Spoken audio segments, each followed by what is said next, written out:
السلام علیکم دوستو، ایک بار جبرائیل علیہ السلام نبی کریم صلی اللہ علیہ وآلہ وسلم کے پاس آئے تو آپ صلی اللہ علیہ وآلہ وسلم نے دیکھا کہ جبرائیل علیہ السلام کچھ پریشان ہے۔ آپ صلی اللہ علیہ وآلہ وسلم نے فرمایا جبرائیل کیا معاملہ ہے کہ آج میں آپ کو غمزدہ دیکھ رہا ہوں؟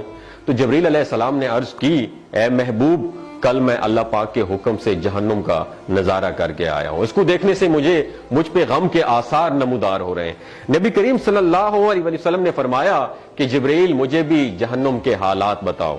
جبرائیل نے عرض کی، جہنم کے کل 7 درجے ہیں اور ان میں سے جو سب سے نیچے والا درجہ ہے اللہ ان میں منافقوں کو رکھے گا، اس سے اوپر والے 6 درجے میں اللہ تعالیٰ مشرک لوگوں کو ڈالیں گے، اس سے اوپر 5ویں درجے میں اللہ سورج اور چاند کی پرستش کرنے والوں کو، عبادت کرنے والوں کو ڈالیں گے، 4تھے درجے میں اللہ پاک آتش پرست لوگوں کو ڈالیں گے، اور 3 درجے میں اللہ پاک یہود کو ڈالیں گے، 2 درجے میں اللہ تعالیٰ عیسائیوں کو ڈالیں گے۔ یہ کہہ کر جبرائیل علیہ السلام خاموش ہو گئے تو نبی کریم صلی اللہ علیہ وسلم نے پوچھا، جبرائیل آپ خاموش کیوں ہو گئے؟ مجھے بتاؤ کہ پہلے درجے میں کون ہوگا؟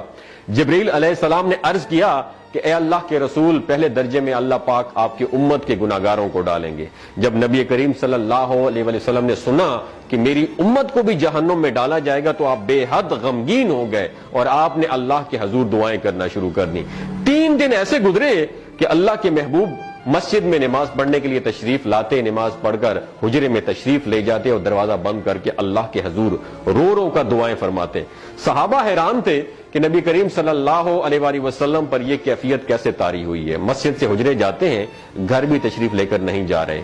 جب تیسرا دن ہوا تو سیدنا ابو بکر صدیق رضی اللہ تعالیٰ عنہ سے رہا نہیں گیا، وہ دروازے پر آئے اور دستک دی اور سلام کیا، لیکن سلام کا جواب نہیں آیا۔ آپ روتے ہوئے سیدنا عمر رضی اللہ تعالیٰ عنہ کے پاس آئے اور فرمایا کہ میں نے سلام کیا لیکن سلام کا جواب نہیں پایا، لہٰذا آپ جائیں، ہو سکتا ہے آپ کو سلام کا جواب مل جائے۔ آپ گئے تو آپ نے 3 مرتبہ سلام کیا لیکن سلام کا جواب نہ آیا۔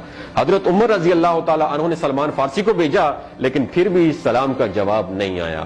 حضرت سلمان فارسی نے واقعے کا تذکرہ حضرت علی رضی اللہ تعالیٰ عنہ سے فرمایا۔ انہوں نے سوچا کہ جب اتنے عظیم شخصیت کو سلام کا جواب نہیں ملا تو مجھے بھی خود نہیں جانا چاہیے، بلکہ مجھے ان کی نور نظر بیٹی حضرت فاطمہ رضی اللہ تعالیٰ عنہا انہیں اندر بھیجنا چاہیے۔ لہٰذا آپ نے حضرت فاطمہ رضی اللہ تعالیٰ عنہا کو سب احوال بتا دیا۔ آپ حجرے کے دروازے پر آئیں، ابا جان السلام علیکم، بیٹی کی آواز سن کر محبوب کائنات اٹھے، دروازہ کھولا اور سلام کا جواب دیا۔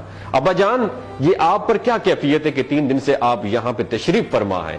نبی کریم صلی اللہ علیہ وسلم نے فرمایا کہ جبرائیل نے مجھے آگاہ کیا ہے کہ میری امت بھی جہنم میں جائے گی۔ فاطمہ بیٹی، مجھے اپنی امت کے گناہگاروں کا غم کھائے جا رہا ہے اور میں اپنے مالک سے دعائیں کر رہا ہوں کہ اللہ ان کو معاف کر دے اور جہنم سے بری کر دے۔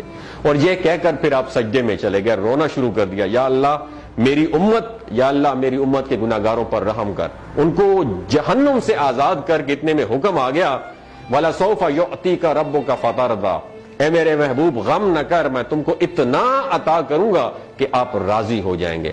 آپ خوشی سے کھل اٹھے اور فرمایا کہ لوگوں، اللہ نے مجھ سے وعدہ کر لیا ہے کہ روز قیامت مجھے میری امت کے معاملے میں خوب راضی کرے گا، اور میں اس وقت تک راضی نہیں ہوں گا جب تک میرا آخری امتی بھی جنت میں نہ چلا جائے۔ بولتے ہوئے آنکھوں سے آنسو آنا شروع ہو جاتے ہیں بندے کے، جب بندہ سوچتا ہے کہ ہمارا نبی صلی اللہ علیہ وسلم اتنا شفیق اور غم محسوس کرنے والا ہے اور بدلے میں ہم نے ان کو کیا دیا۔ آپ کا 1 سیکنڈ اس ویڈیو کو دوسرے لوگوں تک پہنچانے کا سورس ہے۔ میری آپ سے عاجزانہ اپیل ہے کہ لا حاصل اور بے مقصد پوسٹیں ہم شیئر کرتے رہتے ہیں، لیکن آج اپنے نبی کی رحمت کا یہ پہلو کہیں ہم سے مس نہ ہو جائے۔ ایک شیئر کر کے اپنا حصہ ضرور ڈالیے گا، کیا پتہ کون گناہگار پڑھ کر راہ راست پہ آ جائے اور دوسروں کو تھوڑی سی ہدایت مل جائے۔ کہنے کا مقصد یہ ہے کہ ایک نبی ہمارے لیے اتنا غم خوار ہے اور ہم یہاں بیٹھ کے اس کی امت کے اوپر اتنے مظالم ڈھائے جا رہے ہیں، ہمارے فلسطینی بھائیوں پہ اتنا ظلم کیا جا رہا ہے، لیکن ہم ٹس سے مس نہیں ہو جا رہے۔ آج ہمارے پاس اگر تلواریں ہوتی تو ہم تو بالکل سوچنا ہی ختم کر دیتے، لیکن آج ہمارے پاس میزائل ہیں، آج ہمارے پاس ایٹم بم ہے، لیکن پھر بھی ہم بے حس بنے ہوئے ہیں۔ اللہ تعالیٰ ہمیں ہدایت نصیب فرمائے، اللہ تعالیٰ ہمارے لیے آسانیاں پیدا فرمائے اور اللہ تعالیٰ ہمیں نیک کام کرنے کی توفیق عطا فرمائے۔ اپنا اور اپنے ساتھ جڑے رشتوں کا خیال رکھیے گا۔ اللہ حافظ۔